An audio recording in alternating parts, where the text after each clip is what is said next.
السلام علیکم ورحمۃ اللہ وبرکاتہ۔ سورۃ العلیٰ قرآن پاک میں 30ویں پارے میں اور 87ویں نمبر پہ ہے۔ سورۃ اعلیٰ نبی محمد صلی اللہ علیہ وآلہ وسلم کی پسندیدہ سورتوں میں سے ایک ہے، اور نبی محمد صلی اللہ علیہ وآلہ وسلم اسے جمعہ کی نماز میں اور وتر کی پہلی رکعت میں تلاوت کرنا پسند فرماتے تھے۔ نبی محمد صلی اللہ علیہ وآلہ وسلم وتر کی پہلی رکعت میں سورۃ اعلیٰ، دوسری رکعت میں سورۃ الکافرون اور تیسری رکعت میں سورہ اخلاص قل هو اللہ احد پڑھتے تھے۔ اللہ تعالی ہم سب کو بھی سنت کی تعمیل کرنے کی توفیق عطا فرمائے، آمین۔ سورۃ الاعلیٰ اس لیے ہمیں زبانی یاد بھی ہونی چاہیے۔ سورۃ الاعلیٰ مکی دور کے ابتدائی زمانے میں نازل شدہ سورتوں میں سے ایک ہے، جب ابھی نبی محمد صلی اللہ علیہ وآلہ وسلم کو وحی اخذ کرنے کی عادت نہیں ہوئی تھی، ابھی وہ وحی کے یوز ٹو نہیں ہوئے تھے، اور ان کو یہ اندیشہ لاحق رہتا تھا کہ کہیں مجھے وحی کے الفاظ بھول نہ جائیں۔ اور انشاءاللہ سورت کے آخر میں ہم سورۃ الاعلیٰ کا خلاصہ بھی دیکھیں گے۔ اعوذ باللہ من الشیطان الرجیم، بسم اللہ الرحمن الرحیم۔ سبح اسم ربک الاعلیٰ۔ سبح، تسبیح، ہم سب جانتے ہیں تسبیح کیا ہوتا ہے، لیکن آج ہم تسبیح کو تھوڑے گہرائی میں دیکھیں گے تاکہ سورۃ اعلیٰ کی پہلی آیت کو سمجھنے کے بعد ہماری تسبیح کرنے کے طریقے میں، تسبیح کرنے کے عمل میں بہت فرق آ جائے، ہماری نیت میں، ہمارے اس بیہیویئر میں، ہمارے اس رویے میں اور ہمارے اس طریقے میں بہت چینج آنا چاہیے اس تفسیر کو دیکھنے کے بعد۔ سبح، صباح لفظ ہے ایک عربی میں جس کا مطلب ہوتا ہے تیرنا، لیکن تیرنے کے لیے بھی عربی میں بہت سے لفظ استعمال ہوتے ہیں۔ تو صباح اس طرح سے تیرنا کہ پانی کے ایک لیول پر رہنا، پانی کی اوپر والی سطح پر رہنا، گہرائی میں نہ جانا۔ سبح اسما، تسبیح کا مطلب دیکھا جائے تو اللہ تعالیٰ کے نام کا ذکر اس طرح سے کرنا کہ ایک لیول ہو اس کا، اس لیول سے نیچے نہ جانا۔ میکسیمم عزت اور اکرام سے ہم اللہ تعالیٰ کا ذکر کر سکیں، اللہ تعالیٰ کا نام لے سکیں۔ ہم نے سورۃ تکویر میں دیکھا تھا کہ اللہ تعالیٰ نے مشرکین مکہ جو زندہ درگور کر دیتے تھے اپنی بیٹیوں کو، ان سے ڈائریکٹ بات کرنا بھی پسند نہیں فرمائی، اور کہا کہ ان بچیوں سے پوچھا جائے گا کہ وہ کس گناہ کی پاداش میں قتل کر دی گئی تھیں۔ یعنی اللہ تعالیٰ جب مشرکین مکہ سے ناراض ہوتے ہیں تو ڈائریکٹ ان سے خطاب کرنا بھی پسند نہیں فرماتے، اور اللہ تعالیٰ وہاں پر اپنا نام بھی استعمال نہیں کرتے۔ اور یہاں پر اللہ تعالیٰ نے سورۃ اعلیٰ میں جب مومنوں سے بات کرنا شروع کی ہے تو سٹارٹ ہی سبح اسما کہ اللہ کی تسبیح سے کیا ہے۔ اس سے ہمیں ایک اور بات پتہ چلتی ہے کہ اللہ تعالیٰ کے نام کا ذکر اچھی صورتوں میں کیا جانا چاہیے، اچھی جگہ کا انتخاب کر کے، ہنسی مذاق میں نہیں کرنا چاہیے، مذاق میں تو بالکل نہیں، بری جگہ پر نہیں، ایسے لوگوں کے سامنے بحث مباحثہ میں نہیں کہ جن کے سامنے ہمیں پتہ ہو کہ یہ اتنے گستاخ ہیں کہ یہ اللہ تعالیٰ کے نام کا اور زیادہ مذاق بنانا شروع کر دیں گے۔ امام مالک رحمۃ اللہ علیہ تو اس قدر کانشیس ہوتے تھے اللہ تعالیٰ کے نام سے کہ اگر کوئی مانگنے والا آتا اور اس کی مدد نہیں کر پاتے تھے تو اس کو یہ نہیں کہتے تھے کہ اللہ دے گا۔ تو ان سے جب پوچھا گیا کہ وہ ایسے کیوں نہیں کرتے تو امام مالک رحمۃ اللہ علیہ نے فرمایا کہ جب کسی کی مجبوری میں، ضرورت میں اس کی ضرورت نہیں پوری کی جا سکتی تو اس کو برا لگتا ہے جب اس کو منع کیا جائے، تو اس ناگواری کی صورت میں اللہ کا نام اس کے سامنے لینا پسند نہیں کرتا۔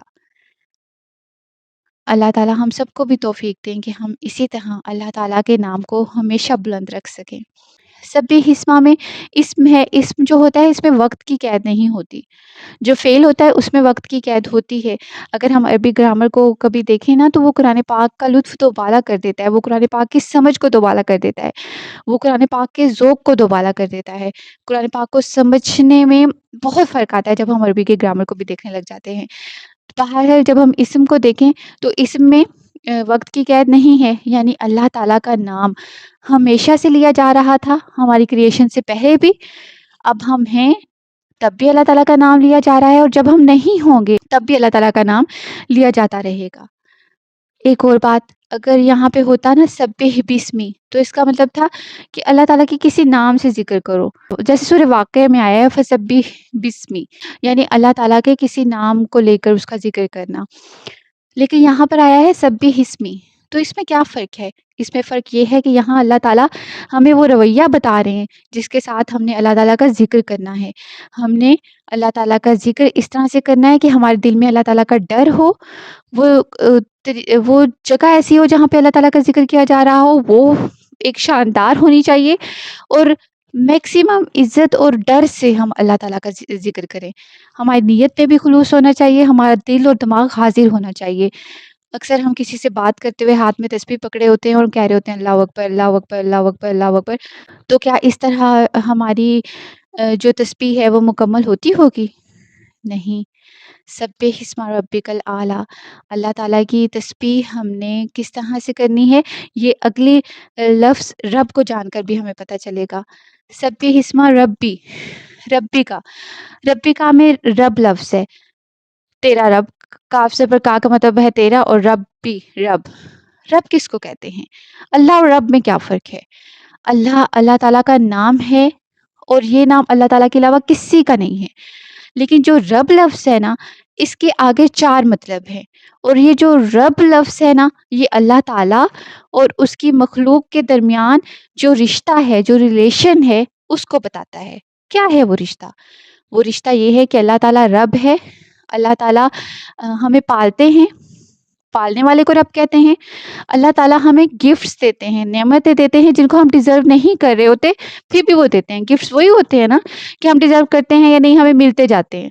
اللہ تعالیٰ ہمیں گفٹس دیتے ہیں، منعم ہیں، پالنے والے ہیں، انعام کرنے والے ہیں. اور تیسری بات ہوتی ہے اللہ تعالیٰ ہمارے آقا ہیں. آقا کون ہوتا ہے؟ جس کے ہم غلام ہوتے ہیں. اور غلام کی کیا حیثیت ہوتی ہے؟ وہ اپنے مالک کے آگے کچھ نہیں بول سکتا. اللہ تعالیٰ ہمارے چوتھی بات مالک ہیں.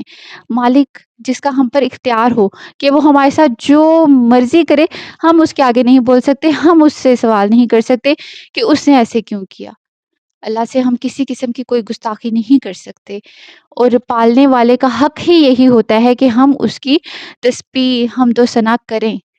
وہ ہم پر نعمتیں کر رہا ہے، ہم اس کی شکر گزاری کریں.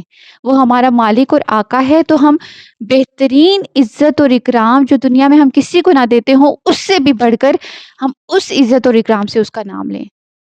تب جا کر کہیں ہم اس تسبیح کا حق ادا کر سکیں گے جو سورہ اعلیٰ کی پہلی آیت پہ اللہ تعالیٰ کہہ رہے ہیں سبح اسم ربک الاعلیٰ. اعلیٰ کا کیا مطلب ہوتا ہے؟ اعلیٰ کا مطلب ہوتا ہے برتر، اس سے اوپر کوئی نہیں ہے. کیسے نہیں ہے کوئی اللہ تعالیٰ سے اوپر؟ اس چیز کو تھوڑا سا گہرائی سے دیکھ لیتے ہیں. سننا، سمیع، میں بھی سن سکتی ہوں، اللہ تعالیٰ سنتے ہیں. اللہ تعالیٰ اپنے لیے سمیع بصیر بہت دفعہ قرآن پاک پہ ذکر آیا ہے. تو کیا فرق ہے ایک انسان کی سماعت میں اور اللہ تعالیٰ کی سماعت میں؟ زمین آسمان کا فرق ہے. کس طرح؟ دیکھتے ہیں. اللہ تعالیٰ کی صفت ہے سننا، وہ اللہ تعالیٰ کی اپنی صفت ہے، کسی نے اللہ کو نہیں دی. انسان کی جو صفت ہے سننا، وہ انسان کو دی گئی ہے اور اللہ تعالیٰ نے دی ہے، اس کے رب نے اس کو وہ گفٹ کی ہے. دوسری بات، اللہ تعالیٰ سے کوئی اس کی صفت نہیں لے سکتا. انسان سے سننے کی صلاحیت کم بھی کی جا سکتی ہے، اور اللہ تعالیٰ چاہیں تو لے بھی سکتے ہیں، اور اللہ تعالیٰ کی مرضی کسی انسان کو سماعت کے بغیر بھی پیدا فرما دیں. جیسے جیسے ہماری عمر گزرتی جاتی ہے، ہم سننا کم ہو جاتے ہیں، اکثر آلے بھی لگوانے پڑ جاتے ہیں. تو اللہ تعالیٰ سے تو کوئی سماعت نہیں لے سکتا.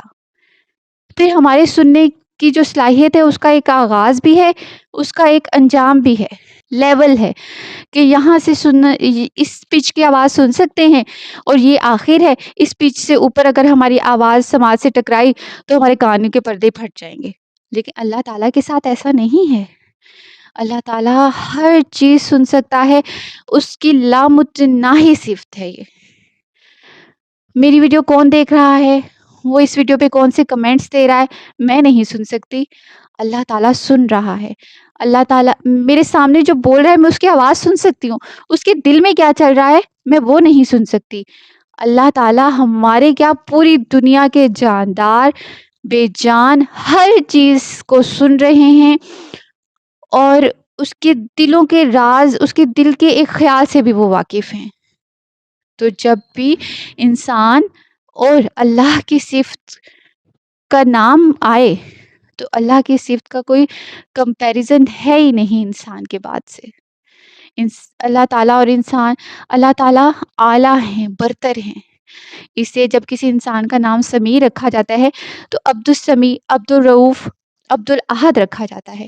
ہمیں بلانا بھی ایسے ہی چاہیے، کبھی بھی صرف احد سمیع وغیرہ کہہ کر نہیں بنانا چاہیے۔ ہمیں اتنا کانشیس ہونا چاہیے عبد الاحد کہ احد کا بنتا ہے، عبد السمیع یہ اللہ تعالیٰ سمیع کا بنتا ہے۔